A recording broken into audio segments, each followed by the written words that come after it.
días. Felicidades.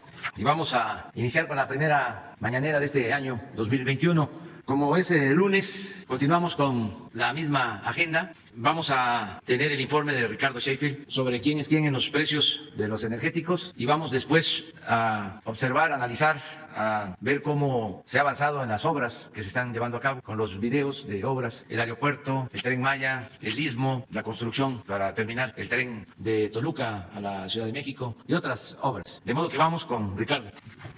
Muy buenos días, señor presidente. Muy buenos días a todas y a todos ustedes. Que este 2021 sea un excelente año para todas y para todos. Y vamos a iniciar con quienes quieren el precio de los combustibles en la gasolina. La gasolina regular la encontramos con el precio más alto en Real Fuel en Hermosillo, Sonora, 20 pesos con 29 centavos por litro, 3 pesos de margen. Comparado con franquicia Pemex en Medellín de Bravo, Veracruz, 16 pesos 65 centavos, precio al público 17 centavos de margen. En la gasolina premium, combustibles BP, aquí en la Ciudad de México, en Iztapalapa, tiene el precio más alto, 21 pesos 62 centavos por litro, con el margen más grande, 4 pesos con 39 centavos. Mientras que franquicia Pemex en Medellín de Bravo, Veracruz, tiene el precio a 16 pesos 85 centavos por litro, con 26 centavos de margen. Franquicia Pemex tiene el diésel a 22 pesos con 11 centavos por litro, es el más caro en Toluca, Estado de México, con un margen de 2 pesos 99 centavos, comparado con 15 centavos de margen de la misma franquicia Pemex. Pues ustedes pueden ver que a veces dentro de las mismas marcas pueden encontrar el más barato y el más caro. Esa es la importancia de bajar de manera gratuita la app de litro por litro para que podamos comprar donde está más económico.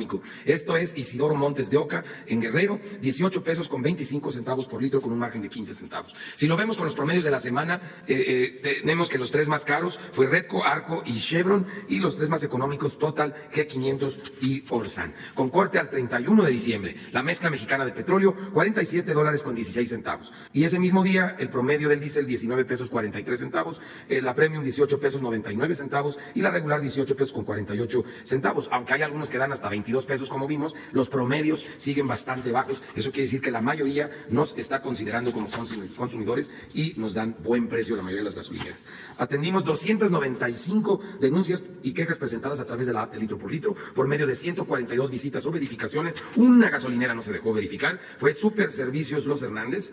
No sé qué tengan de super, yo creo que Super Tranzas, por eso no nos dejaron entrar. En Zumpango, México, en la carretera Huehuetoca, normalmente a las salidas a las carreteras es donde más hemos encontrado estos dispositivos para robar. Ojalá no estén quitándolos, pero estaremos observándolos muy de cerca en esta gasolinera que no se dejó verificar. Las más baratas en la regular, de acuerdo a la app de litro por litro, que no tome en cuenta el margen, está Lucky Gas en Durango, de 15 pesos con 18 centavos, muy barata, 16 pesos con 49 centavos por litro la móvil en Morelia, Michoacán. Las más caras en comparación, franquicia Pemex en Chilpancingo de los Bravo, en Guerrero, 20 pesos con 85 centavos y 19.99 en Real Fuel en Hermosillo, Sonora. Las más baratas para la Premium, 16 pesos con 79 centavos, G500 en Querétaro, muy buen precio, y 16 pesos 89 centavos de franquicia Pemex en Medellín de Bravo, Veracruz. De las más caras, 21.79 de BP en Iztapalapa, en la Ciudad de México, y 21 pesos 36 centavos de Repsol en La Paz, Baja California Sur. El diésel, la más barata, 15.39, Diesel Max en Culiacán, Sinaloa, y también en Culiacán, Sinaloa, 15.79 de franquicia Pemex. La más cara de franquicia Pemex, 21.89 en Tasco, Guerrero, y 20.91 de G500 en Pinotepa, Nacional, Oaxaca. Esta de Pinotepa, aunque G500 está muy barata, la gasolina, que bueno, incluso fue reconocida, esta en particular en Pinotepa le encanta estar dando caro y abusar de los consumidores. No debe haber mucha competencia en ese lugar, es lo que hay que estar buscando, que haya competencia para que se mantengan bajos los precios. En el gas LP, para tanques estacionarios, Segas en Azcapotzalco, en la Ciudad de México, 12 pesos con 92 centavos por litro, 5 pesos con 38 centavos. Qué bueno que ya bajó el precio Gas Nieto, pero ahora están empezando a subirlo y a abusar otras marcas aquí mismo en Azcapotzalco. Se quedaron muy acostumbrados a estar vendiendo gas huachicol, gas robado, y ahora que se ha evitado este robo, pues quieren seguir ganando lo mismo que ganaban, y pues no se puede, que se comporten conforme a derecho. Y ahí está el ejemplo de Global Gas en Guadalupe, Victoria, Durango, con un precio al público de 10 pesos 75 centavos por litro, un margen de 1 peso 78 centavos, mientras que en Azcapotzalco, GG Gas, otra gasera, se pasa de rosca al tener el precio a 23 pesos con 56 centavos por kilo, con un margen Los Angelitos de 9 pesos con 8 centavos. Combugas, para cilindros de gas, 17 pesos por kilo en Oaxaca, Jalisco, 2 pesos 36 centavos de margen. Estabilidad en general en los precios del gas LP. En verificaciones de gas, realizamos en esta semana que concluyó 45 verificaciones, 4 con infracción, todos se dejaron verificar, y en general nada particular que reportar en este tema. Muchas gracias, muy buen año. Vamos con los videos para evaluar obras. La Secretaría de la Defensa Nacional informa los avances en la construcción del Aeropuerto Internacional Felipe Ángeles al 4 de enero de 2021. En la Torre de Control y Servicios de Extinción de Incendios, se inician los trabajos de excavación y compactación para la caseta de acceso a la torre. Se continúa con el montaje e izaje de techumbre para la cabina de control y la colocación de bastidores en la fachada principal.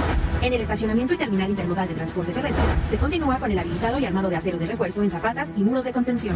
En las redes eléctricas, voz y datos, se ejecuta la colocación y sellado de placas de concreto, aplicación de pintura en exterior e instalación de sistema impermeabilizante en azoteas de la caseta de tableros aislados, edificio de transformadores y en el cuarto de sistema contra incendios. En la terminal de combustibles y red de distribución, se realiza el izaje del quinto anillo, montaje y soldadura del cuarto anillo del tanque vertical atmosférico número 2 y en el número 3, el montaje de placas de la cubierta. En la pista y plataforma militar, se continúa con la construcción de la losa de concreto de alta resistencia y el sellado de las juntas, el tendido de tubería eléctrica y construcción de subestación eléctrica, la colocación de la carpeta asfáltica en márgenes de pista, la construcción de canales para el drenaje pluvial y trabajos de señalamiento horizontal en pista. A la fecha, se han generado 62.842 empleos civiles. Faltan 441 días de construcción. Gobierno de México.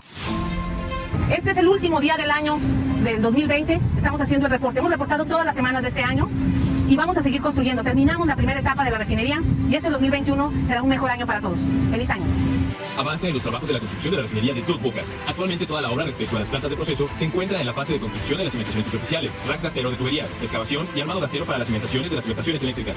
Como parte de esta segunda fase de construcción, avanzan los trabajos de infusiones de los tanques de aguas amargas y aminas, así como también se construyen las cimentaciones superficiales del sistema de cogeneración eléctrica que tendrá capacidad de 240 megawatts para darle autonomía de servicio a la refinería. En el área administrativa, los trabajos del edificio del cuarto de control continúan en desarrollo con la construcción de ductos de telecom, instalación eléctrica, hidráulica, sanitaria, drenajes, así como el vaciado de concreto en muros perimetrales y columnas. Respecto al paquete de los 90 tanques y esferas de almacenamiento, se tiene concluida la construcción de las cimentaciones profundas de 44 tanques verticales y 31 esferas de almacenamiento. En tanques verticales se trabajan 12 en obra mecánica, 18 en relleno interior de anillo, 7 en armado de acero y colocación de cimbra, 6 en capa de reparto y 1 en el montaje de estructura de domo. En los tanques esféricos se trabaja 12 en excavación, 8 en cimbra y acero de cimentación, 11 en descabece de pilas, 6 en colado de plantillas y 4 en relleno de la base. Esta semana reportan desde los talleres de Italia avance en la fabricación de los reactores de hidrotratamiento como parte del programa de procura temprana de equipos críticos. Se continúa con la proyección de las torres de enfriamiento de procesos y los trabajos de desarrollo del gasoducto, así como la conformación del terraplén para la plataforma de desplante en el acueducto, actividades correspondientes a servicios de integración. En materia de sustentabilidad, continúa el traslado de algunas plantas de ornatos forestales desde el vivero hacia las zonas de áreas verdes de la refinería. Tren Maya, reporte de avances, semana 20 de 157. En el tramo 1, se avanza con obras de drenaje transversal y obras de terracería. En el tramo 2, continúan el desmontaje de vía, desmonte y las actividades de corte y terraplén. En el tramo 3, finalizamos con el desmontaje de la vía antigua y continuamos con la elaboración de su brazante. En el tramo 4, continúan las actividades de despalme, corte y terraplén y obras de drenaje transversal. Para compensar retrasos por la situación sanitaria y las condiciones climáticas, empezamos el año con un plan de incremento de producción en los 4 tramos. El plan consiste en la implementación de turnos dobles o triples para realizar obra la mayor cantidad de horas del día. Para intensificar los trabajos de terracería, utilizaremos más maquinaria y contrataremos personal calificado para su operación. Esto incrementará los empleos directos en las obras. En cuanto a obras de drenaje, trabajamos con elementos prefabricados para optimizar los tiempos de ejecución, al adelantar en talleres para transportar y montar en sitio. El Tren Maya es un proyecto para reactivar la economía del sureste. El Tren Maya avanza. Gobierno de México. Construcción del tren interurbano México-Toluca. Reporte semanal. Uno de los procedimientos constructivos utilizados con éxito fueron las autosimbras. Este procedimiento consiste en utilizar estructuras de acero móviles autoportantes para cubrir claros hasta de 64 metros, minimizando el impacto ambiental y evitando afectaciones de vialidades, entre otros. La velocidad máxima que alcanzará el tren interurbano es de 160 km por hora y será el tren más rápido de América Latina. Se cuenta con una flotilla de trenes integradas por 30 unidades formadas por 5 carros cada una, con capacidad para 719 pasajeros. Estos trenes son de última generación y cubrirán el trayecto entre terminales en 39 minutos. Talleres y cocheras. Se avanza en acabados del cuarto de simuladores. Se coloca el impermeabilizante y el piso falso. Se instala la protección contra incendio en la estructura metálica de la cabina de pintura. Viaducto 4. Se coló la primera etapa de la dovela de cierre de este viaducto, dando continuidad a 41 kilómetros desde la terminal Sinacantepec hasta el portal México del Bitúnel. Vía catenaria y obra electromecánica. Se coló concreto en los plintos que recibe la vía en el kilómetro 27. Frente 2. Carretera Federal. Se instalaron 6 traves de concreto prefabricadas. Arteaga y Salazar. Se colaron las primeras 2 traves Ashto para el paso vehicular sobre la vía férrea. Casa del Agrónomo. Se coló la primera etapa del estribo poniente de la terracería en este frente. Avances de la obra. Tramo 1, 99.5%. Tramo 2, 100%. Tramo 3, 52.3%. Vía catenaria y obra electromecánica, 43.3%. Secretaría de Comunicaciones y Transportes. Gobierno de México. La plataforma logística del Corredor Interoceánico ofrecerá una alternativa eficiente en tiempo y costo a las rutas de comercio mundial. A continuación, se informa el avance de obras a 4 de enero de 2021. En el puerto de Coatzacoalcos, con el objetivo de crear una vialidad directa y eficiente al muelle de la Laguna de Pajaritos, se realizan acciones para concluir el acceso carretero, que tiene un avance de 92.6%. Además, avanzamos en la ampliación de 130 metros de muelle y el regado de construcción para que puedan ingresar los buques. En el puerto de Salina Cruz, para la conformación de 1.6 kilómetros del rompeolas oeste, se han creado el 6.9% de los elementos de concreto necesarios. Como parte de la construcción del muelle temporal para barcazas, se continúa el hincado de 16 perfiles de acero y 13 secciones de tabla estaca. Para la renovación de las vías del ferrocarril del Istmo de Tehuantepec, hay obras activas en los 5 tramos del recorrido, desde Mediasaguas, Veracruz, hasta Salina Cruz, Oaxaca, con un avance total del 21%. El corredor interoceánico generará nuevas oportunidades para el Istmo y para todo el país. Gobierno de México. La Comisión Nacional del Agua informa los avances del proyecto ecológico Lago de Texcoco. Vivero. Se realiza la colocación de la geomembrana de polietileno en el fondo y los bordos del biofiltro. Continúan los trabajos de montaje de vigas y columnas de madera estructural en pabellones y módulos de malla sombra. Reforzamiento y mejoramiento de terracerías. Prosiguen los trabajos de colocación de las capas de desplante, geotextil, geomalla y capa estructural de las plataformas y caminos. Se continúa con el acarreo y compactación de material en andadores y estructuras centrales. Ciénega de San Juan, fase 1. Se realizan trabajos de zanjeado y habilitado de cimbra para guarniciones. Continúan los trabajos de tendido de tesonte, geotextil y geomalla triaxial para la construcción de los bordos que también servirán como caminos de paseo. Juntos, haremos del Parque Ecológico Lago de Texcoco un referente de restauración ecológica en beneficio de los habitantes del Valle de México. Gobierno de México. Muy bien, vamos, comenzamos. Buenos días, señor presidente. Buenos días, director. Buenos días, compañeros y compañeros. Héctor Latempa, de Puntos Suspensivos Radio, Puntos Suspensivos Comunicación. Señor presidente, antes de mi primera pregunta, quisiera comentarle que hace 3 semanas aproximadamente le comenté acerca de las injusticias y falta de atención para las y los teachers del Programa Nacional de Inglés PRONI. Usted dio en ese momento la instrucción de ser atendidos por el, en ese momento, el secretario de Educación, Esteban Moctezuma, y que ellos empezamos a tener contacto, pero finalmente se cruzó ya lo del cambio y se quedó en stand-by. Hasta el día de hoy no han recibido a esta comisión que iba a hablar con el secretario. Ellos tenían esa problemática primero de que no recibían sus sueldos completos, muchos de ellos no recibían hasta ese momento su aguinaldo y hasta el día de hoy están en esa situación. Quisiéramos ver si puede intervenir para que ahora la maestra Delfina Gómez, ahora secretaria de Educación, pudiera recibirlos. Sí. Bueno, gracias. Y con respecto también al tema de educación, que es algo que el medio de Puntos Suspensivos le da mucho seguimiento y nos interesa mucho, es con respecto al tema de educación. El pasado 10 de diciembre se aprobó por unanimidad en el Senado la nueva Ley General de Educación Superior que obliga al Estado mexicano a garantizar el derecho gratuito de todas y todos a la instrucción universitaria, lo que se concretará a partir del 2022. El referido periodo de transición de 1 año que tendrá la legislación antes de comenzar a operar debido a la crisis financiera provocada por la pandemia de COVID-19, lo que impide que todas las universidades públicas puedan dejar de cobrar cuotas al mismo tiempo. Al término se pretende que los estudiantes no paguen ninguna cuota. Aparentemente, bueno, pues esta nueva ley pues protege, ¿no?, a todos los estudiantes y que realmente sea gratuito. Sin embargo, presidente, el hecho de que no se prolongara más la discusión, entiendo que ha habido ya casi 9 meses de análisis profundo de discusión, pero la verdad es que una ley nunca es un producto acabado y más vale hacer un último análisis, rectificar y así de esta manera incorporar los principios fundamentales por los que se impulsó una ley de esta naturaleza. Además, es importante acentuar que existen una serie de inquietudes que les preocupan a organizaciones de estudiantes y académicos. Usted mismo, recuerdo que hace también unas semanas lo comentaba, que le había llamado la atención la votación en el Senado de 108 a favor, 0 en contra y 0 abstenciones en el Senado. Nosotros nos dedicamos ya a revisar esta nueva ley y, pues bueno, por lo menos encontramos 3 artículos que nos ocupan. Nada más voy a mencionar más uno para que pues se pudiera revisar y que usted esté enterado. Por ejemplo, algunas de estas inquietudes es que, por ejemplo, en el artículo 4, la obligatoriedad de la educación superior corresponde al Estado, de acuerdo con lo dispuesto en la fracción 10 del artículo 3 de la Constitución Política de los Estados Unidos Mexicanos y al principio constitucional de igualdad y no discriminación. El Estado instrumentará políticas para garantizar el acceso a la educación superior a toda persona que acredite con el certificado de los estudios correspondientes al tipo medio superior y que cumpla con los requisitos que establezcan las instituciones de educación superior. Para garantizar el acceso y promover la permanencia de toda persona que decida cursar educación superior en los términos establecidos en esta ley.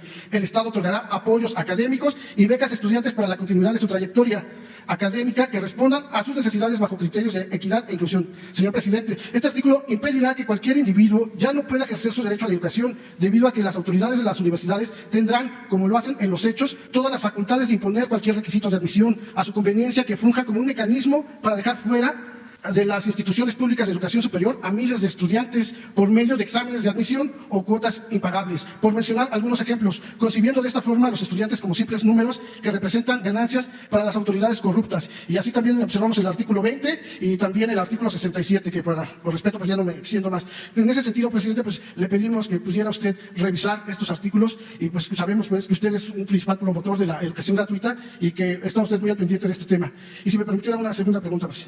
Bueno, yo creo que la ley lo que busca es garantizar el derecho a la educación, en este caso en el nivel superior, en el nivel universitario. Haciendo un poco de historia, estaba contemplado en la Constitución el derecho de los mexicanos a la educación y se establecía la gratuidad de la educación en todos los niveles escolares. Hubo una reforma en el gobierno de Salinas, cuando estaba de secretario de Educación Ernesto Zedillo, y en esa reforma se acotó, se limitó el derecho a la educación solo al nivel básico, la gratuidad para el nivel básico, y se dejó al mercado el nivel medio superior y el nivel superior, ya no como una responsabilidad del Estado, el de garantizar de manera gratuita la educación. Creo que esta nueva ley busca restablecer el principio de gratuidad en el nivel superior de la educación. Creo que es algo importante garantizar el derecho a la educación en todos los niveles, educación de calidad y de manera gratuita. Se tiene que hacer un esfuerzo para que no se cobren cuotas en las universidades públicas, porque en muchas universidades públicas se cobran cuotas y a veces son cuotas elevadas que impiden que se pueda estudiar en las universidades públicas. Tienen que irse quitando las cuotas. Para eso no es solo que reciban más presupuesto las universidades públicas, es un medio, o es una opción, una alternativa, el que tengan más recursos, pero también se tiene que hacer un esfuerzo en las universidades públicas, respetando su autonomía, para que se administre con honradez el presupuesto de las universidades públicas, que no se roben el dinero en las universidades públicas y que haya austeridad republicana, respetando la autonomía. Tiene que haber un movimiento al interior de las universidades para que no haya corrupción y para que haya honestidad en el manejo del presupuesto de las universidades. Esto va a permitir garantizar la gratuidad, quitar las cuotas. Yo creo que ese es un esfuerzo que tienen que hacer las universidades. Ya no la estafa maestra, ya no el que haya caciques que manejan las universidades públicas en los estados. Ahí se los dejo de tarea, porque es una vergüenza que universidades grandes, de estados importantes, sean manejadas por una persona, sean de un solo hombre. No es esa persona el rector, pero es el que manda desde hace años y manejan el presupuesto de manera discrecional y a la vista de todo el mundo. Hasta los premian allá en España, les entregan premios los reyes. Eso se tiene que terminar. Tiene que haber transparencia, tiene que haber honestidad en el manejo de las universidades y garantizar el derecho a la educación. Sí se puede, con poco presupuesto, garantizar el que puedan estudiar los jóvenes, que no sean rechazados. Ahí está el caso de las universidades Benito Juárez. Son 140 universidades públicas, gratuitas, en los lugares más apartados. ¿Cuánto es el presupuesto? 1.000 millones de pesos. Si se compara con otras universidades, resulta que es un presupuesto reducido para el número de estudiantes que están atendiendo. Entonces, hay que revisar esto bien y seguir ayudando también con las becas. Nosotros vamos a mantener el apoyo de becas a más de 300,000 universitarios, con becas de 2.400 pesos mensuales. Eso ya está garantizado en el presupuesto para este año. Entonces, todos tenemos que hacer un esfuerzo para que nadie se quede sin la oportunidad de estudiar, que no haya rechazados, como era antes, porque aún con la privatización que se echó a andar de la educación superior, llegó el momento en que ya no crecía la matrícula de las universidades privadas. Se auspició el que se abrieran muchas universidades privadas, ¿no?, para pagar colegiatura, y se dejó de apoyar de manera deliberada a las universidades públicas. Creció la matrícula al principio de las universidades privadas, pero llegó el momento que se estancó, porque la mayoría de nuestro pueblo no tiene para pagar colegiatura para que sus hijos vayan a escuelas privadas y paguen una cuota, por muy barata que sea una colegiatura en una universidad privada. Son 4 o 5 mil pesos al mes. ¿De dónde saca una familia de un obrero, de un campesino, para pagar una colegiatura así? Entonces, por eso se dejó de crecer. Entonces, no es privatizar por privatizar, es que de dónde sale el dinero. Es un asunto de ingresos para que los jóvenes de familias humildes puedan estudiar. De ahí la importancia de fortalecer la educación pública, gratuita, de calidad, en todos los niveles escolares. Entonces, yo pienso que esa ley tiene ese espíritu. Ahora, lo que hay que buscar es que se cumpla, que se lleve a la práctica. Okay, gracias. Oye, con respecto a lo de los profesores, los teachers Prioni, ¿sí se podrá que la maestra Delfina los pudiera recibir? Sí, todavía está en El tránsito, sí. Todavía no se va Esteban Moctezuma porque estamos solicitando el beneplácito al gobierno de Estados Unidos y luego el nombramiento tiene que ser aprobado en el Senado de la República. Entonces estamos en un proceso de transición, pero se va a atender la petición que hacen los maestros a través. Gracias. Y también sería ver importante cuándo pudiera venir la directora Raquel Sosa para que nos pudiera platicar de cómo van los de las 140 universidades y con respecto también a las becas precisamente de estos estudiantes. Se nos han reportado que pues es la fecha que todavía el día de hoy no reciben esa beca. Ya pasó el semestre, ya aprobaron sus materias, pues ya pasó las fiestas. Digo, afortunadamente pues bueno, van a tener ahí su dinerito ahorrado, ¿no? Pero hasta el día de hoy no se les ha depositado. Quisieran también por eso preguntarle a la maestra, ¿no? ¿Qué es lo que está pasando con las becas? Y con respecto ya nada más, señor presidente, hace 3 semanas le comenté también aquí acerca de las injusticias y falta de atención para los, quería preguntarle con respecto al sistema político de la representación proporcional, mediante el cual un partido tiene derecho a cierto número de senadores o diputados, que estos sin tener ni un voto del pueblo llegan al Congreso de la Unión, cámaras de senadores o diputados. ¿Cuál es su opinión con respecto a este tema? Si cree que el pueblo muchas veces no sabemos, ¿no? Ni conocemos a nuestro diputado y mucho menos a nuestro senador. Usted dijo que nada de privilegios y menos simulación política. ¿Cuál es su punto de vista con respecto a este tema, señor presidente? Y esto, gracias. Sí, mira, acerca de las becas tengo la información que se han pagado. Puede ser que se trate de las de este año, que estoy seguro se van a empezar a entregar a partir de este mes de enero. Vamos a revisarlo. A lo mejor ha habido algún atraso, pero no creo. Está enferma nuestra compañera Leticia Ánimas, que es la coordinadora de becas. Le dio COVID y ha estado mal. Le mandamos así, desde aquí, un abrazo para que se recupere. Ella es la responsable de todo el programa de becas, pero hay quienes la están sustituyendo. Entonces vamos a pedir información sobre esto. Acerca de los legisladores, diputados plurinominales, pues eso tiene que analizarse. Yo soy partidario de que se reduzca el gasto del gobierno, porque aún con la austeridad republicana todavía hay mucho gasto superfluo en el gobierno. Hace falta reducir más el gasto del gobierno, que no le cueste tanto al pueblo mantener al gobierno, porque si hay menos aparatos burocráticos, se liberan fondos para el desarrollo, para la educación, para la salud, para el bienestar del pueblo. Si todo el presupuesto se lo consume el aparato burocrático, pues no le llega nada a la gente. Y así estaba el gobierno, estaba ensimismado. Todo lo que se recaudaba era para mantener al gobierno, era un gobierno mantenido y bueno, para nada. Entonces hemos hecho un esfuerzo para achicar el aparato administrativo. El ejemplo es el presupuesto en presidencia de la República, aunque parezca disco rayado y no le guste a mis adversarios, es un buen ejemplo. En el último año del anterior gobierno ejerció la presidencia de la República 3.600 millones de pesos y el año pasado, 2020, ejercimos 550 millones. Nos ahorramos pues un poco más de 3.000 millones de pesos porque se hizo un ajuste a todo el gasto superfluo, a los lujos que habían en el gobierno, pero todavía se sigue gastando mucho en cuestiones que no son fundamentales. Ya no están los fideicomisos. Imagínense cuánto nos ahorramos, 60.000 millones de pesos. Por eso se oponían, pero los 60.000 millones pues equivalen al doble de lo que vamos a destinar a la compra de las vacunas. Pero aún con todo lo que hemos hecho, todavía hay organismos supuestamente autónomos, independientes, porque fueron creando durante el periodo neoliberal otro gobierno. Existe, por ejemplo, el Instituto para las Comunicaciones, es IFETEL, Instituto Federal de Telecomunicaciones, ¿no? Y existe la Secretaría de Comunicaciones. Hay en Gobernación un instituto para la protección de niñas, niños y adolescentes. Y existe el DIF. En el sector energético, pues como 6 organismos. Y existe Pemex, y existe la Comisión Federal de Electricidad. Y así, entonces, vamos este año a llevar a cabo una revisión sin afectar a los trabajadores. Pero imagínense cuánto nos ahorramos en renta de oficinas, en viáticos, en gastos superfluos. El mismo Instituto de la Transparencia, 1.000 millones de pesos. ¿Qué no puede la Secretaría de la Función Pública hacerse cargo de eso? Se quiere un organismo independiente, un organismo autónomo. ¿Quién no está para eso? La Cámara de Diputados, la Auditoría Superior de la Federación. Si se hace una revisión, porque todos estos aparatos administrativos los crearon para simular de que se combatía la corrupción, para simular de que había transparencia, para simular de que no había impunidad. Todo fue una farsa. Y al mismo tiempo, pues era para darle trabajo a los allegados de los funcionarios públicos. Yo recuerdo que cuando llegamos, habían como 50 oficinas en el extranjero para promover a México. Se llamaban Pro México. En Nueva York, en Londres, en Tokio, todas las ciudades había oficinas para promover. Bueno, y las embajadas, o sea, 2 estructuras. Y desde luego, rentas, pagos elevados elevadísimos a los funcionarios, muchos recomendados por los funcionarios públicos, hasta familiares. Entonces, tenemos que seguir con eso. Bueno, me preguntas, ¿qué hacer con los gastos electorales? Lo mismo, tiene que haber una reducción, pero eso corresponde a los partidos. No es posible que se reciba tanto dinero en el INE, muchísimo. Es de los organismos electorales que más dinero consume en el mundo. Y el sistema también de representación proporcional, buscar disminuir gastos en todo. No puede haber gobierno rico con pueblo pobre. Entonces, este año tiene que ser un año destinado a seguir fortaleciendo la política de austeridad republicana, no a la corrupción y no a los lujos en el gobierno.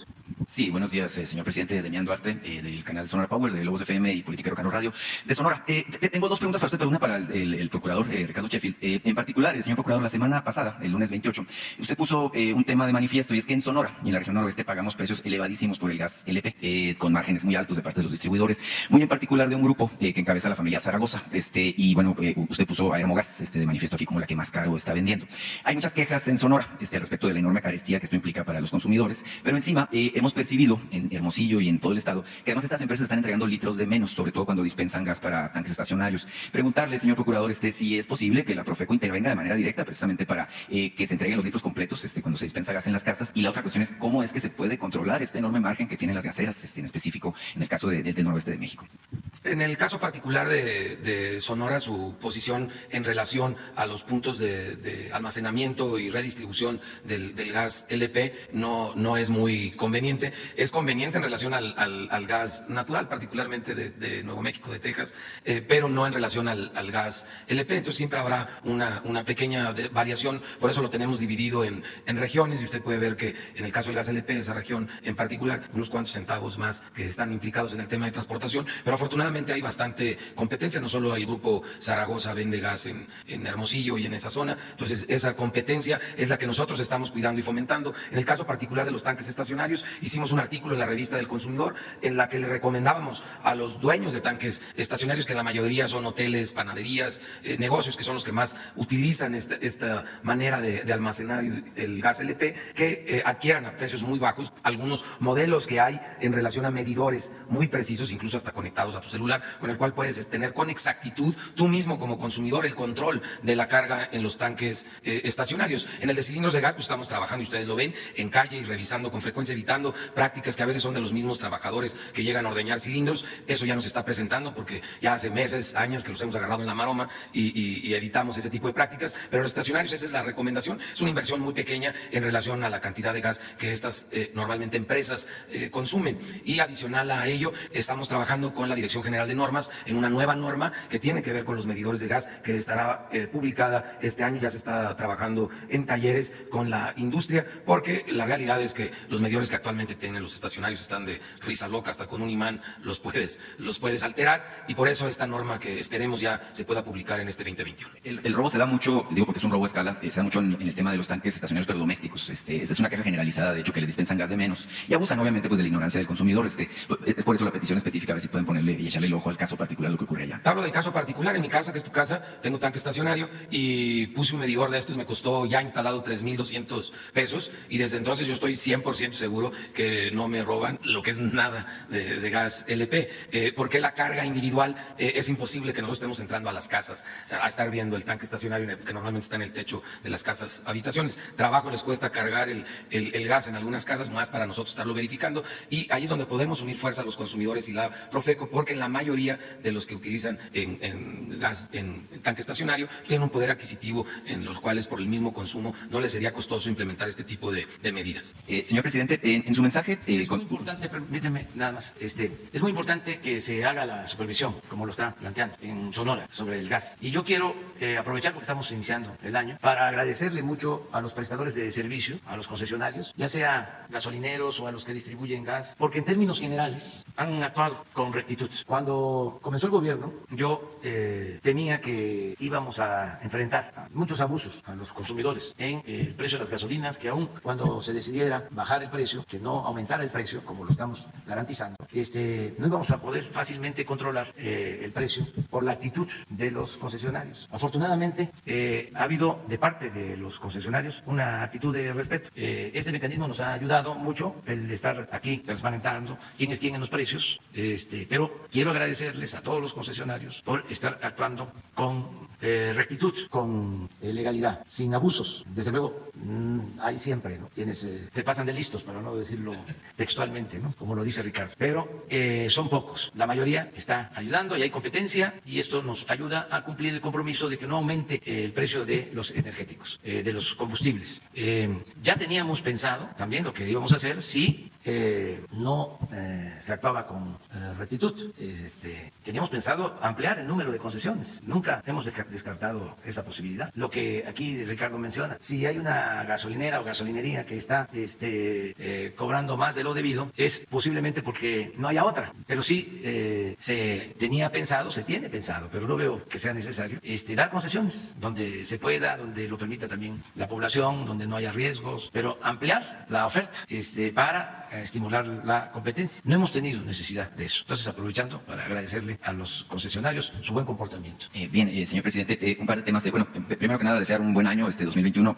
Se nota el verde, que es el color de la esperanza aquí en el recinto de Salón de Tesorería. Esperemos que nos vaya bien, y particularmente pues a usted y a su familia, señor presidente. El tema económico lo hemos estado abordando, y usted en su mensaje de Año Nuevo planteó el tema de que por efecto de las prácticas que persisten por el outsourcing, se perdieron durante el mes de diciembre 277,000 empleos. Esto implica, bueno, que al ritmo que llevamos nos siguen faltando 646,000 empleos de los que hemos perdido al calor de la pandemia por efecto de la crisis. Evidentemente es un gran reto. Usted se puso la meta de que pudiéramos estar recuperándonos plenamente en materia de lo que es el empleo al cierre del primer trimestre del año. Naturalmente eso es lo negativo. Lo positivo es que, bueno, hoy es el primer día hábil del año. Es importantísimo el tema del aumento al salario mínimo de 15%. En estos 2 años y un mes de su administración, bueno, se ha incrementado el salario mínimo en un 60%, lo cual es un acto de justicia económica y social, sin duda. Si pudiera comentarnos, por favor, señor presidente, al respecto de cómo ve el panorama en materia de lo que es el empleo y lo que podemos esperar con este incremento al salario mínimo. Gracias. Bueno, primero decir que vamos a recuperar los empleos perdidos. Acaba de dar a conocer el gobernador del Banco de México que hay signos de recuperación de la economía mexicana, y coincidimos con eso. Tenemos elementos para poder afirmar que en estos 3 meses, en este primer trimestre, va a crecer la economía y vamos a recuperar empleos que se perdieron. En diciembre se perdieron empleos, pero no por los efectos de la pandemia, no, fue solo por eso. Es porque en diciembre siempre se pierden empleos. Es un mes atípico porque se despide a trabajadores para no pagarles el aguinaldo y luego se recontratan a los mismos trabajadores. A ver si ponemos la gráfica. Siempre se pierden 200, 300,000 empleos en diciembre. Por eso queremos llevar a cabo la reforma para evitar la subcontratación, el outsourcing, todas estas prácticas fraudulentas, para que no se perjudique al trabajador, que se les garanticen a los trabajadores sus prestaciones. A ver si tienen las gráficas del Seguro Social. Entonces, hasta noviembre, creo que de agosto, a noviembre, cada mes ganábamos empleos, o se recuperaban los empleos perdidos. Total, con la pandemia se perdieron alrededor de 1 millón de empleos. Y cada mes, en agosto 100,000, creo que septiembre 200,000, íbamos recuperando, ya llevábamos cerca de 600,000 empleos recuperados del millón, íbamos por 400,000. Pero viene diciembre, pero no tienes el 20. Estos son los diciembres a lo largo de los años. Siempre pérdida. Desde que se reformó la ley. Te lo puede mandar Laurita o Zoe, que deben de estar. Laurita sí, desde las 5 de la mañana. Este es el comportamiento. Entonces, por eso queríamos también que se aprobara la ley, para evitar esta caída, sobre todo en la circunstancia en que estamos. Bueno, sí. Si lo vemos, ¿no?, con optimismo, podríamos decir, se perdieron menos que el año pasado, o que el 18, o que el 17, pero se perdieron 277,000. En noviembre, a ver si tenemos las otras gráficas. Hay una que tiene que ver con los años. Son 3 o 4 gráficas de esta. Desde el 14, no se habían caído los empleos que se cayeron ahora, es decir, menos que lo que pasó en el 19, en el 18, el 17, el 16, el 15, siempre arriba de 300. En el 17, 337,000. Y ahora 277. Bueno, ¿esto qué significa? Bueno, que en enero ya vamos a empezar a recuperarlos porque empieza una recontratación de estos mismos empleos. Y a esto hay que añadir el crecimiento de la economía que se está dando y se va a dar para este año. Tenemos un estimado de crecimiento importante y eso significa empleo. Si hay crecimiento, hay empleo. Si no hay crecimiento, no. Entonces sí pensamos que en el primer trimestre vamos a estar ya con 1.000.000 de empleos recuperados, a ver si no tienen las otras gráficas, y vamos a llegar a 20.500.000 empleos inscritos en el Seguro Social. Esto es lo que tiene que ver con la economía formal. Hay que tomar en cuenta muchas pérdidas de empleo de la economía informal, pero al recuperarse la economía formal también se va recuperando la economía en su conjunto. Entonces pensamos que nos va a ir bien este año. En mi mensaje de Año Nuevo hablé de que mi preocupación principal es la pandemia y que afortunadamente existe ya una esperanza, que es la vacuna.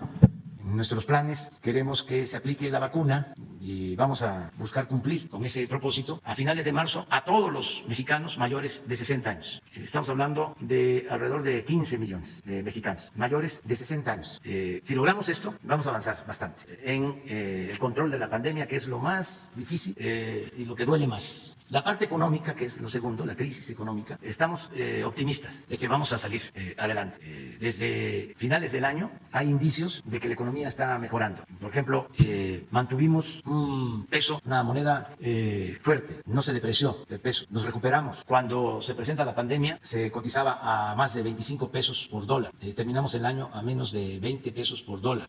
Es un buen indicador. También los analistas calculaban de que se iba a caer la economía en el año de 12 a 15%, y no fue así. Hasta ahora 8.9%, y yo calculo que va a ser menos, porque en el último trimestre ya hubo más crecimiento de la economía, a pesar de que se puso el semáforo rojo en la Ciudad de México. A pesar de eso, ya hay crecimiento de la economía. Espero que podamos empezar a crecer, que se mejore la situación sanitaria en el Valle de México. Estamos trabajando para eso. Primero, pues atendiendo a los enfermos, que no se queden sin atención, que no se saturen los hospitales, que haya médicos, especialistas. Eso lo tenemos atendido. En el caso de la ciudad, que se complicó bastante a finales de año y en estos días, no pasó la saturación en hospitales del 90%, porque se implementó un programa de ampliación de camas, de hospitales, de especialistas, de equipos, y consideramos que ya está pasando lo peor. No nos rebasó esta situación que se dio de manera especial en la Ciudad de México, sobre todo la Ciudad de México y el Estado de México. Pero ya vamos saliendo. Sí, qué bien. Sí. Pero esto es otra cosa. Es 19 lo que se tuvo, ¿no? En 19. Sí. Entonces vamos a recuperar los empleos perdidos. Eso es lo que puedo comentar. Señor presidente, en el tema que planteaba el compañero hace un momento, la Ley General de Educación Superior, hay mucha inquietud, sobre todo de organizaciones de estudiantes, sindicatos y por supuesto de académicos. En particular, la iniciativa de ley que incluso fue avalada por la ANUYES y por el todavía secretario de Educación, Esteban Moctezuma, incluye una parte que atenta de alguna manera contra la democracia al interior de las universidades. ¿Por qué? Porque cada iniciativa de reforma que se plantee a las leyes orgánicas, que es como se gobiernan pues las distintas instituciones de educación superior, tendría que ser consultada y avalada por la ANUYES. Y sin embargo, entendemos que esta organización, que es donde están los rectores, pues tiene muchos años precisamente en control de grupos de intelectuales, de élites, muy en el enfoque neoliberal. Y en mi caso, en mi estado, en Sonora, la Universidad de Sonora tiene, por ejemplo, una ley, que es la famosa Ley 4, que es una ley injusta, que es antidemocrática y que fue impuesta en su momento hace 29 años por Mario Fabio Beltrones, cuando era gobernador. Se promovió incluso la necesidad de que se cambiara esta ley. Recientemente la bloquearon por ahí algunos diputados en mi estado. Sin embargo, sí estamos muy preocupados por el contenido en particular de esta parte de la Ley General de Educación Superior, porque de alguna manera la posibilidad de hacer cambios, evidentemente, al tenerse que consultar y ser avalados por la ANUYES, pues evidentemente los cambios son mucho más complicados cuando ellos están en control. Usted dijo muy claramente ahorita, lo que quieren es controlar los presupuestos. Estamos hablando de la Universidad de Sonora, simplemente pues representa 2.500 millones de pesos al año. El resto de las instituciones pues se calcula que alrededor de 100.000 millones de pesos. Pues es una montaña de dinero la que está en control. Preguntar si se puede, precisamente, ya en el espíritu de que se está discutiendo y que falta la aprobación por parte de la Cámara de Diputados, si se puede revisar esa parte en particular. Entendemos que usted es un demócrata y que promueve precisamente la participación, y obviamente los estudiantes, los académicos, los trabajadores de las universidades también deben de contar. Muchas gracias. Sí, yo creo que hay que hacerlo, y seguramente lo van a tomar en cuenta los legisladores para hacer una revisión. ¿Qué sucedió? A mí me llamó mucho la atención, y aquí lo expresé, que hubo consenso. Yo le tengo cierto temor a los consensos, aunque pues tiene que ver con la democracia, ¿no? Pero muchas veces el consenso significa complacer a todos, que todos estén satisfechos. En las cúpulas, les hablaba yo de los consensos cuando se aprobó el presupuesto en la época en que era secretario de Hacienda Cárcens. 3 años consecutivos, consenso en la aprobación del presupuesto nacional, ni un solo voto en contra. 3 años. ¿Cómo le hacían? Pues ahí surgieron los moches. Ahora sí que maiciaban a todos y a votar. No creo que sea el caso, pero algo sucedió. Entonces no está de más hacer una revisión y evitar que haya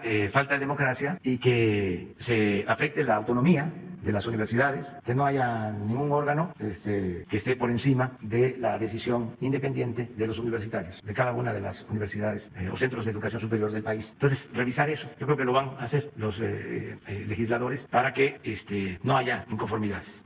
Dos compañeras. Son dos preguntas. Buenos días a todas y a todos. Soy Nuri Fernández de la Caracola. Muchas felicidades para todos y en particular para usted.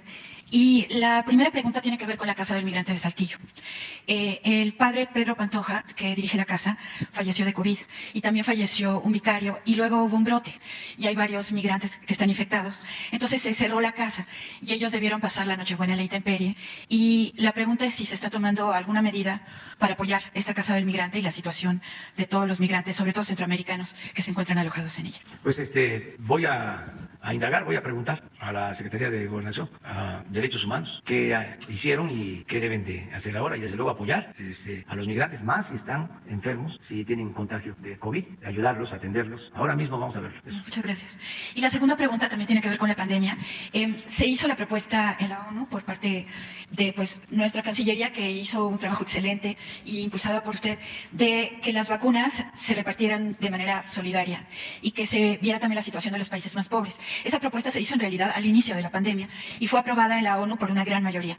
Y ahora aquí se está resolviendo también como el ejercicio de la Cancillería de conseguir vacunas con varias instituciones para lograr que haya una vacunación plena, completa aquí, pero estamos viendo en el mercado internacional de las vacunas acaparamiento y que algunos países más poderosos económicamente tienden a comprar una gran cantidad de vacunas. ¿Cuál puede ser la continuidad de esta iniciativa de la ONU para lograr que las vacunas también lleguen a los países más pobres en la cantidad necesaria? Pienso que si COVAX, la Organización Mundial de la Salud, que se puede hacer una iniciativa para darle continuidad a la resolución de la ONU. Esa es la segunda pregunta. Sí, es muy importante lo que estás planteando.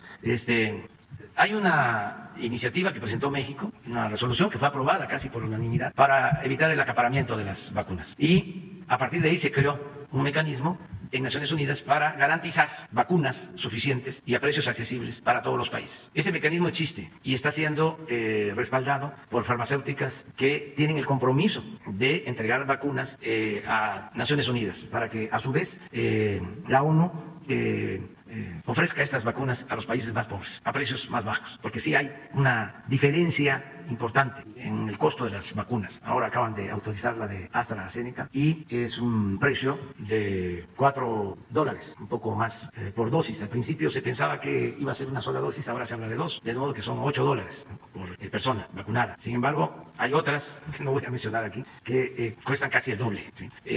La ONU tiene que ofrecer vacunas a precios muy bajos. Incluso el planteamiento era que en países pobres se entregara la vacuna de manera gratuita, que contribuyeran, que ayudaran a los países con más recursos económicos. Ese es el planteamiento original. Vamos a estar nosotros pendientes de esto.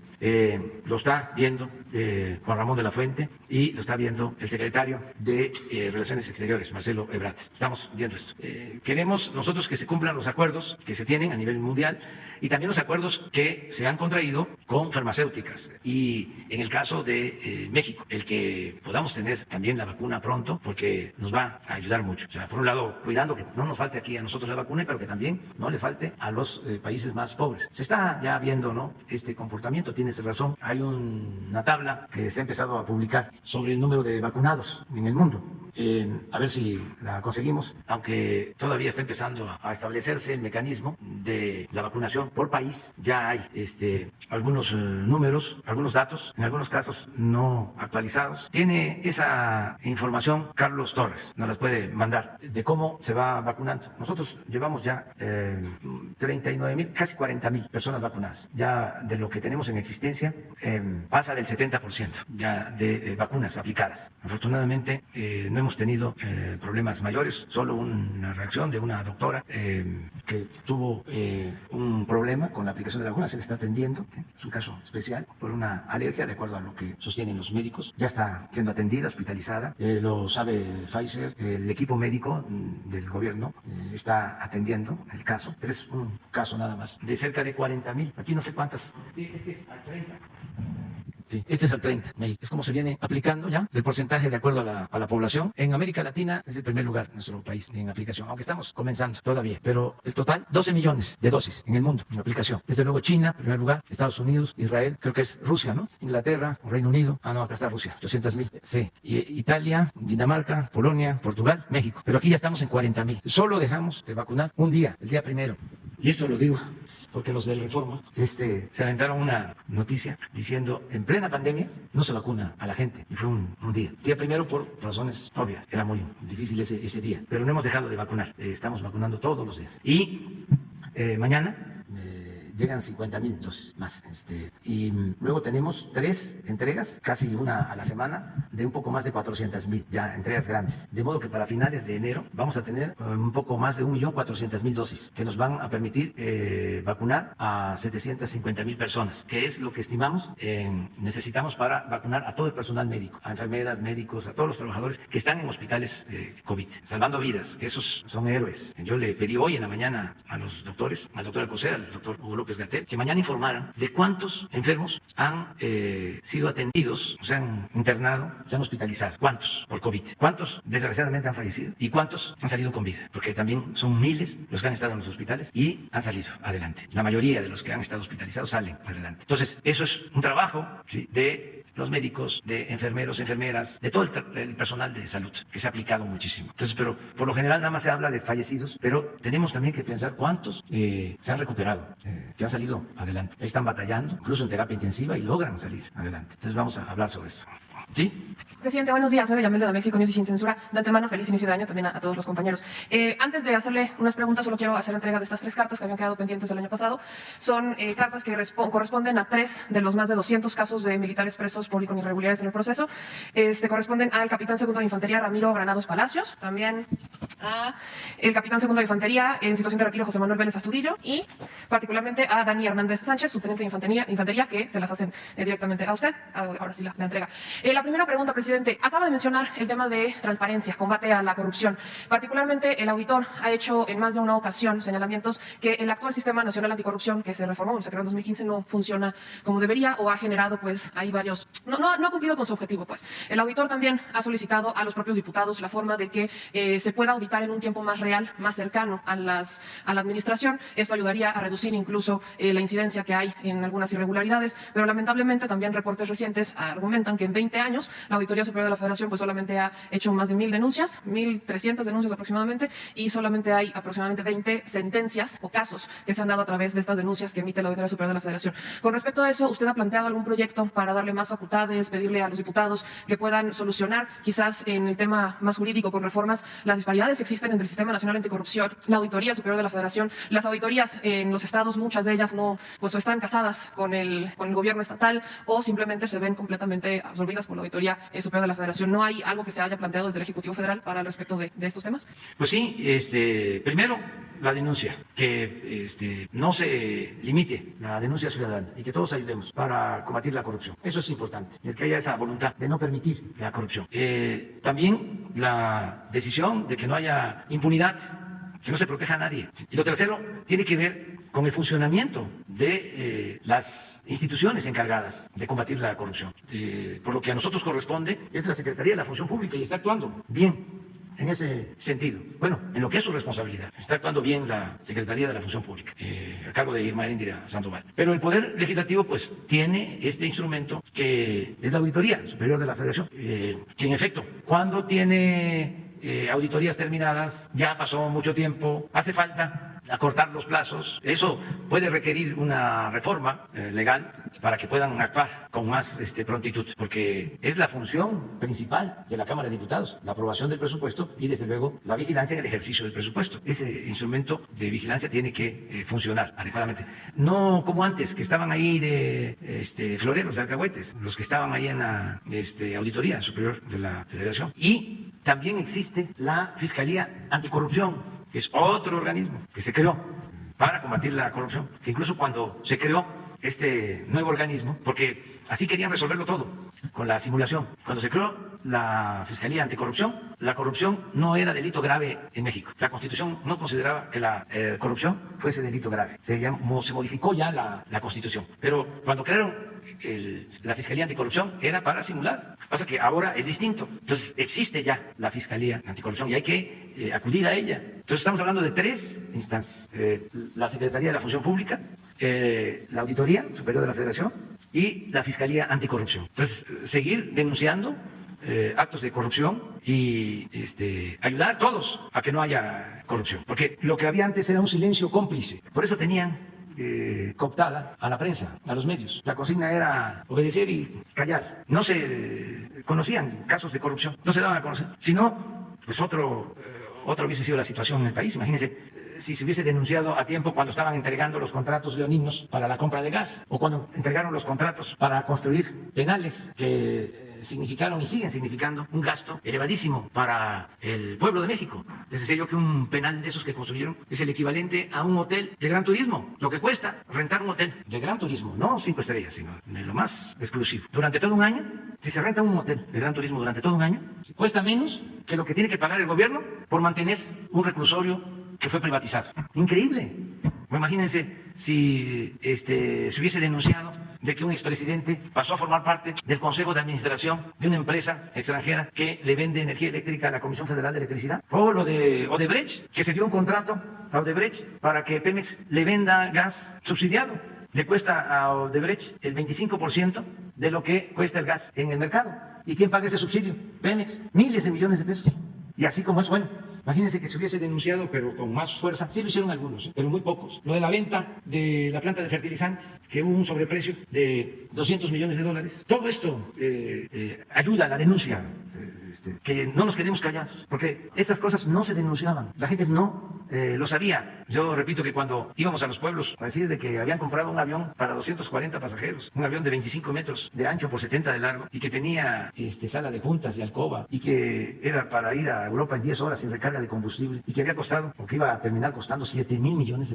La gente no sabía. Era silencio cómplice. Ahora no. Entonces hay que denunciar, como lo hacen ustedes. Esto nos ayuda mucho para que no haya abusos de poder. Si logramos, que lo vamos a lograr, desterrar la corrupción, se va a lograr la transformación de México. Si acabamos con la corrupción, sacamos adelante al país. Al respecto justo de ese tema, presidente, la Secretaría de la Función Pública se le ha solicitado, por ejemplo, el expediente de su investigación al empresario Carlos Lomelí. La Secretaría de la Función Pública lo tiene reservado, no lo ha entregado. Y también, ¿qué opina, por ejemplo, de que cuando se hacen solicitudes de información para desclasificar archivos, como serían el de los accidentes de Blake Mora o de Juan Camilo Mourinho, la encargada, el Consejo de la Judicatura Federal y los que tienen los archivos pongan este costo, o más de 80,000 páginas, y que para poder conocer el contenido, pues uno tiene que ir a sacar las copias o pagarlas, es $1 más o menos por copia. O sea, resulta un poco caro el conocer a veces el contenido de algunos archivos que son de importancia o que son de interés público. Particularmente le expongo estos 2 casos que actualmente la periodista Laura Sánchez Ley pues ha estado buscando conocerlos, y que por un lado, la Secretaría de la Función Pública le dicen que está reservado el del empresario, de la investigación del empresario Carlos Lomelí,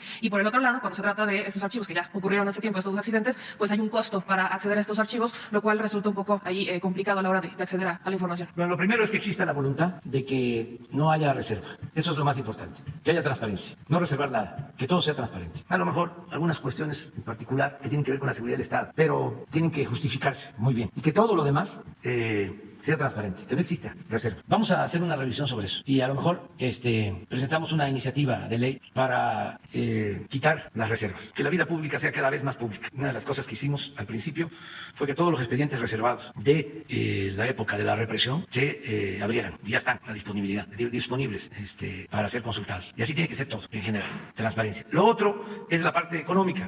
Hay que buscar el mecanismo de que se pueda ver el material digital, que no cueste, que no sea papel, buscar ese mecanismo, de modo que un expediente, aunque tenga muchas hojas, pueda ser proporcionado y que no se oculte absolutamente nada. En el caso de nosotros, hemos estado dando instrucciones para que no se oculte ninguna información. Solo hay que tener en consideración lo del debido proceso, pero hay casos en donde ya pasó el tiempo y ya no se afecta en nada. Entonces, transparentar, estamos totalmente de acuerdo. Gracias, presidente. Y nada más, solo para cerrar, el fin de semana, la última semana del mes, el IMSS reconoció que hay una falta de gestión con los bonos COVID. Esto lo hizo a través de un comunicado que emiten el 31 de diciembre, haciendo una aclaración a un video de una doctora que había renunciado. Pero lo único que sí, hacen aclaraciones y hacen ahí algunas puntualizaciones, pero lo que sí reconocen es que van a gestionar la falta de pagos de bono COVID. Eso es algo que ya le habríamos denunciado en 2 ocasiones. Ha ocurrido en Yucatán, ha ocurrido también en Oaxaca. Preguntarle nada más si usted conoce el motivo por el cual no se hayan entregado algunos bonos COVID, si fue un tema administrativo, fue un tema de gestión o si no tiene conocimiento sobre el asunto. ¿Te refieres a la compensación que se está dando en el Seguro Social? Sí, solamente los bonos, exclusivamente los bonos COVID. Sí, lo vamos a ver. Y para que Zoé nos explique, mañana va a estar aquí, te explique sobre eso. Y luego tú. ¿Qué tal, presidente? Carlos Calzada de Radio Educación. El fin de semana se filtraron fotos del subsecretario Hugo López-Gatell de vacaciones en Oaxaca. El funcionario tiene todo el derecho de irse de vacaciones, sin embargo, pues se contrapone un poco con el mensaje que él había dado de no movilizar, no hacer movilización, no irse a otros estados, no irse de vacaciones. ¿No se contrapone esto un poco precisamente con el mensaje de quédate en casa, que se haya visto esto, que, como lo repito, el funcionario tiene todo el derecho de irse de vacaciones, sin embargo, podría parecer contradictorio? Pues hay que preguntarle a él hoy por la tarde. Yo lo que puedo decirles, en abono a la conducta del doctor López-Gatell, es que ha estado trabajando bastante, muy intenso, que ha estado cumpliendo cabalmente con su responsabilidad, que es un muy buen servidor público, un buen especialista, un profesional. Eso es lo que puedo comentar, y que pues ya su situación en lo personal, pues aunque sí es un asunto público, prefiero que él sea el que lo explique. Eso es mejor. Nosotros tenemos que reconocer también lo que están haciendo los servidores públicos, más cuando están muy lampareados.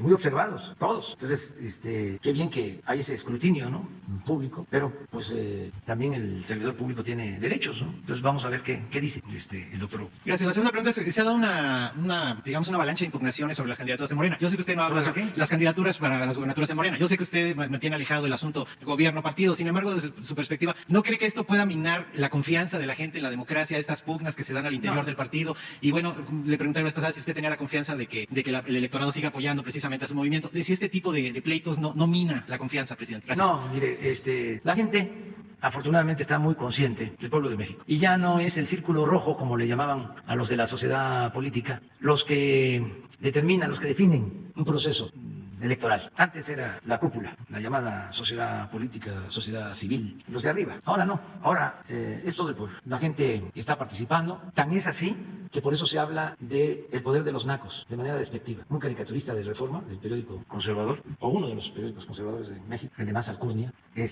hizo esa referencia de que era el poder de los nacos. Cuando vi eso, me sentí muy orgulloso, mucho, muy orgulloso, porque eso es la democracia. Demos es pueblo, Kratos es poder, la democracia es el poder del pueblo. ¿Y quiénes son los nacos? Pues los integrantes del pueblo. Los que se sienten o se creen de sangre azul, pues son los conservadores, ¿no?, los fifís. Entonces, ya es la gente la que decide. Ese es un cambio muy importante que ha habido. Por eso se desesperan, ¿no?, los adversarios. Dicen que somos antiintelectuales, porque pues ya no son consejeros Krause ni Aguilar Camín. Ya es otra cosa, porque también los consejos de Krause y de Aguilar Camín pues ayudarían para tener una comunicación solo con las élites. Y esa comunicación pues se puede tener sin pagar por la asesoría de estos intelectuales. Lo importante es tener la comunicación con todos los mexicanos. Entonces, sí hay ya un despertar ciudadano, la gente se da cuenta. Solo ir aclarando, porque hace como 2 días una periodista escribió un artículo en el Universal diciendo de que yo había intervenido en una de estas elecciones en Guerrero, para ser más preciso. Pues no, mintió. O es maga, pero no la protagonista de Rayuela, sino maga porque tiene mucha inventiva. Pero no me meto yo en esas cosas. No nos metemos, no nos corresponde. Nosotros padecimos mucho cuando estábamos en la oposición de la intervención del gobierno, en todo, en los procesos electorales, todo lo decidía el presidente. Bueno, por un presidente nos robaron la elección en el 2006. Decidió que pasara lo que pasara, no íbamos nosotros a gobernar México. Y se metió con todo, y el gobierno por completo, para robarnos la elección. Imagínense que nosotros actuemos de la misma forma. Por eso siempre digo, no somos iguales. ¿Cómo compararnos con gente que engañó de que iba a haber un cambio, de que iba a haber democracia, y se convirtió de inmediato en un traidor a la democracia? Lo más importante son los ideales, los principios, la honestidad. Eso es lo más importante de todo. Eso es lo que da la autoridad moral, la autoridad política. Entonces nosotros no nos metemos ni en los procesos internos de los partidos, ni apoyar a ningún candidato, ni a ningún partido. Son los ciudadanos. Queremos democracia. queremos que los ciudadanos, y le tenemos mucha confianza a Pablo de Mello, decida libremente sobre quién va a representarlos, quién debe ser autoridad, voto libre y secreto, elecciones limpias y libres, para que quede claro. Buenos días, presidente. Hans Salazar, de Noticiero en Redes. Feliz año igualmente a todos mis compañeros, compañeras. Presidente, tres casos. La primera pregunta es respecto a la ley de amnistía que este gobierno de la Cuarta Transformación ha impulsado y que, bueno, pues es una realidad para varias personas que injustamente están presas o estuvieron presas. Algunos ya han sido liberados, sin embargo, va a cuentagotas. Parte ya ha habido informes aquí. Sin embargo, hay casos, yo no quiero decir que hay unos más relevantes que otros. Yo creo que cualquier asunto injusto, desde la persona más humilde que quizá no conozcamos en este momento o no tenga el dato, hasta la persona quizá más conocida quizá por su actuar político, su defensa en los bosques, etcétera. Sin embargo, yo particularmente me quisiera enfocar en dos, presidente. El caso del ingeniero Luis Díaz Pantoja, que es un preso político de Oaxaca.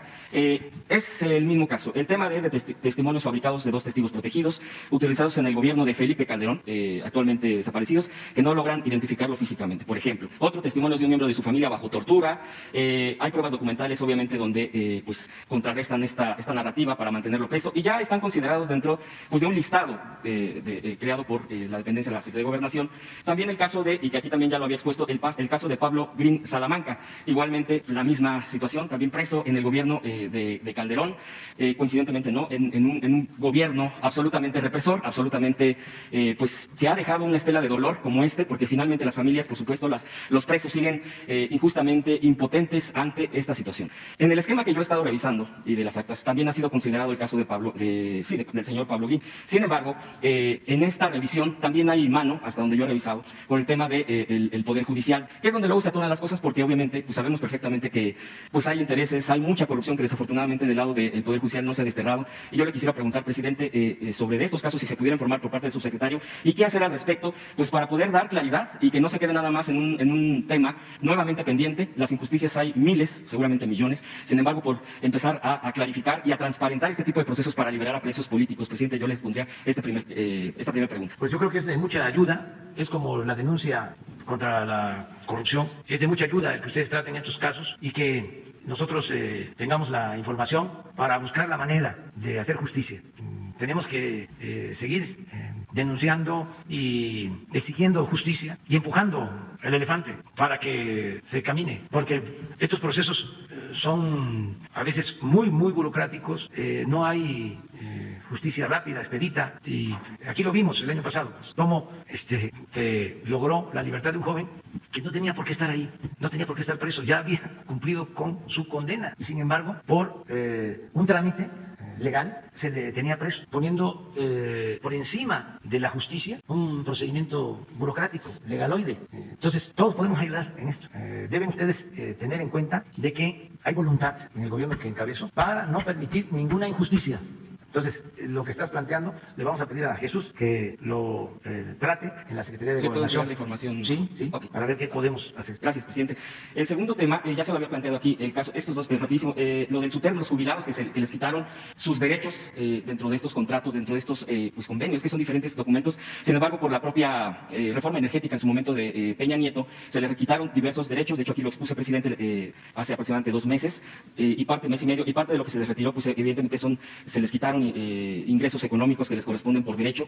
Sin embargo, bueno, no sé si en este caso la Comisión Federal de Electricidad, que es de quien dependen este tipo de cosas, pudieran haber pues ya informado o le han informado algo. Y también de los derechos, también aquí le comenté respecto al Servicio Nacional de Empleo, el año pasado también, cuando había habido ya un documento de Hacienda para hacer un recorte en esta área pues del servicio a la comunidad, que creo que es importantísimo en este momento. Ya ha dado usted muestra de datos del empleo, de recuperación, de por qué se pierden. Sin embargo, bueno, pues en Tabasco particularmente, el Servicio Nacional de Empleo, que es el dato que yo tengo, ya se les ha instruido a varios empleados de este Servicio Nacional. Recordemos que este Servicio Nacional de Empleo, a pesar de que utilizan instalaciones estatales, municipales o de alcaldías, depende de un presupuesto central, es decir, depende de la Secretaría del Trabajo. Le preguntaría, presidente, ¿hay algún instructor? Porque usted ha dicho que no van a perder el empleo en este caso, pues trabajadores del gobierno federal. Preguntarle concretamente de este caso y si ha habido información respecto a los trabajadores del SUTERM, de los jubilados, y ahorita finalizo con otro. Pues vamos a pedirle a la Secretaria del Trabajo, a Luisa María, que nos informe sobre los dos casos que estás planteando. Y por SUTER y lo de los trabajadores del Servicio Servicio Nacional de Empleo. Gracias, presidente. Igualmente le proveo de información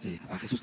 Y por último, presidente, esto es un tema que yo hace un año precisamente le expuse aquí. El día de hoy aparecen en los medios que jueza de Inglaterra rechaza extradición de Julian Assange, fundador de Wikileaks. La causa es que se podría suicidar en Estados Unidos. Hace un año exactamente, aquí le cité 3 cables de Wikileaks donde se revelaban acciones sucias contra usted en el tiempo cuando usted fue candidato, cuando formaba parte de la oposición de nuestro país y se pronunció a favor de un perdón para él. En este caso, pues su situación sigue siendo grave. Acaba de suceder esto de la jueza que ha rechazado esto para que sea extraditado a Estados Unidos. Reitera su postura al respecto, presidente. Y yo le pregunto esto es un caso, por supuesto, internacional, porque en esa ocasión que yo le pregunté, definitivamente su postura, su voz, tiene un eco más allá de nuestro propio país y, por supuesto, que tiene que ver con las libertades de prensa, la libertad de expresión, de lo que aquí en las mañaneras, desde un espacio poderoso, me parece, refleja y manda un mensaje no solo nacional, sino internacional, presidente. Gracias, le agradezco la atención.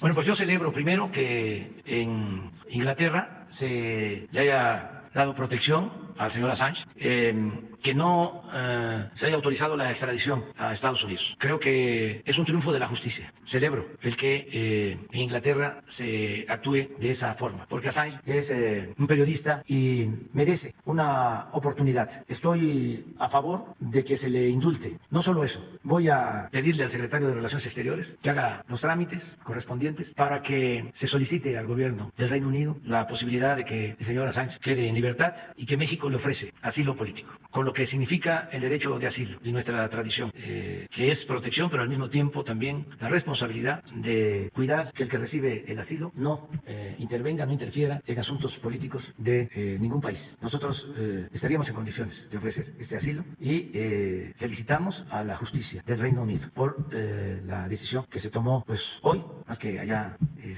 fue por la madrugada, pero fue una muy buena decisión. Entonces, perdón al señor Assange, indulto y asilo en México. Nosotros le damos protección. Vamos a hacer esa gestión. Y así termino. Nos vemos mañana.